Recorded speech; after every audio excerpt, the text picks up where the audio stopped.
7 kasanayan sa komunikasyon na dapat matutunan ng bawat magulang. Ang paraan ng ating pakikipag-usap sa ating mga anak ay nagiging kanilang panloob na boses.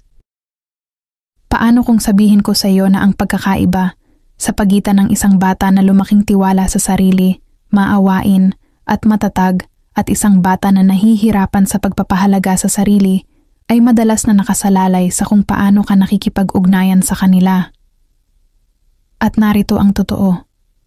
Hindi ito tungkol sa dami ng salitang binibigkas mo. Ito ay tungkol sa anong mga salita, paano mo sinasabi ang mga ito, at kailan mo pipiliing manahimik. Ngayon, ibabahagi ko ang 7 kasanayan sa komunikasyon na dapat masterin ng bawat magulang batay sa napatunayang sikolohiya. Kaya, ang iyong mga salita ay magtatayo ng mga tulay, hindi pader, sa iyong anak. Manatili ka hanggang sa huli dahil ang kasanayan bilang 7 ay ang inaakala ng karamihan sa mga magulang na ginagawa nila ng tama, ngunit madalas ay ganap na mali. Ang 7 kasanayan. Kasanayan 1. Ang kapangyarihan ng aktibong pakikinig. Karamihan sa mga magulang ay naririnig ang kanilang mga anak, ngunit kakaunti ang tunay na nakikinig. Ang aktibong pakikinig ay nangangahulugang pagtatabi ng mga nakakaabala, pagtingin sa mata ng iyong anak, at pagbabalik ng kanilang sinasabi ng hindi muna sumasabat upang magtama, humatol o magbigay ng solusyon ng masyadong mabilis. Sinasabi ng Agham, ayon sa pananaliksik ni Dr. John Gottman, kapag naramdaman ng mga bata na nauunawaan sila, bumubuti ang kanilang emosyonal na regulasyon at nababawasan ang mga problema sa pag-uugali. Halimbawa, sa halip na, tumigil ka na sa pag-iyak, hindi iyan big deal, sabihin mo, nakikita kong nag-aalala ka tungkol sa nangyari sa paaralan. Sabihin mo pa sa akin. Kasanayan 2. Magsalita ng may empatiya, hindi lang awtoridad. Sumusunod ang mga bata sa awtoridad dahil sa takot, ngunit tumutugon sila sa empatiya dahil sa tiwala. Kapag nakikipag-ugnayan ka mula sa isang lugar ng empatiya, pinapatunayan mo ang damdamin bago tugunan ng pag-uugali. Ayon kay Dr. Daniel Siegel, gamitin ang paraang name it to tame it o pangalanan ito upang mapahinahon ito. Ang pagpapangalan sa isang emosyon ay tumutulong sa utak ng iyong anak na lumipat mula sa reaktibo patungo sa mapag-isip na mode. Halimbawa, naiinis ka dahil bumagsak ang tore mo, hindi ba? Subukan nating buuin ito ng magkasama. Kasanayan 3. Magtanong ng mas mahusay na mga tanong. Isinasara ng mga pahayag ang pinto. Binubuksan ito ng mga tanong. Palitan ng, bakit mo ginawa iyon? Ng mga kakaiba, hindi mapanghusgang tanong tulad ng, ano ang nangyari bago mo pinili itong gawin? O, ano ang nararamdaman mo sa sandaling iyon? Sinasabi ng Agham, ang mga open-ended na tanong ay nagpapagana sa prefrontal cortex ng utak, nagpapahusay ng paggawa ng desisyon at mga kasanayan sa paglutas ng problema sa mga bata. Kasanayan 4. Ingatan ang iyong tono at body language.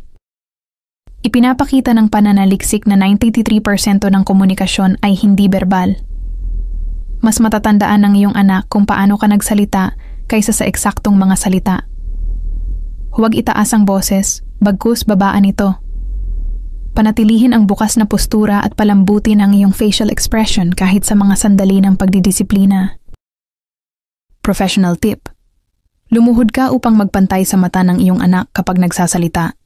Agad nitong binabawasan ang pagiging depensibo. Kasanayan 5. Gumamit ng mga ako na pahayag, hindi ikaw.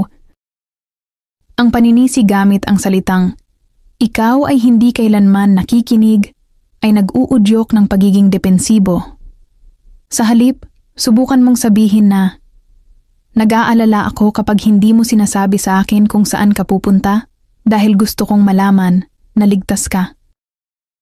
Sinasabi ng Agham, ayon sa mga pag-aaral sa paglutas ng salungatan, ang mga ako na pahayag ay nagpapabawas ng pagtutol at nag-aanyaya ng kooperasyon. Kasanayan 6. huminto muna bago tumugon. Maraming pagsisisi sa pagiging magulang ay nagmumula sa sobrang mabilis na pag-react. Kapag tumaas ang emosyon, huminga ng malalim, magbilang ng 3, at magsalita ng mahinahon. Ito ay nagmumodelo ng emosyonal na regulasyon para sa iyong anak. Halimbawa, sa halip na sumigaw ng "Tama na! Wala nang screen time sa loob ng 1 linggo."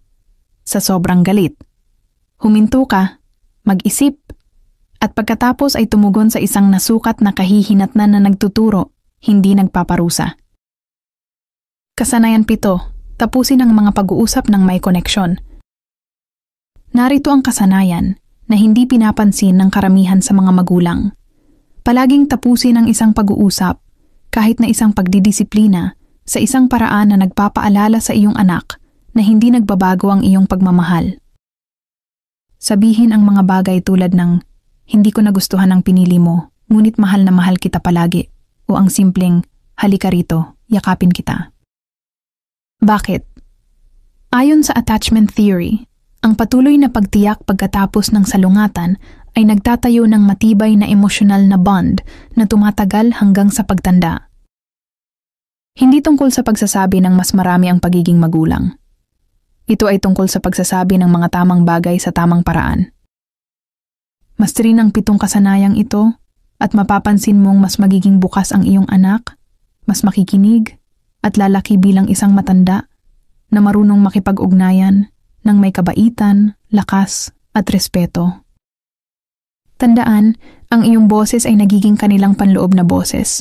Gawin itong isang boses na karapat-dapat pakinggan. Kung nakatulong sa iyo ang video na ito, i-like ito, mag-subscribe sa Usapang Family Channel para sa higit pang kaalaman sa sikolohiya ng bata, at i-share ito sa isang magulang na nangangailangan nito.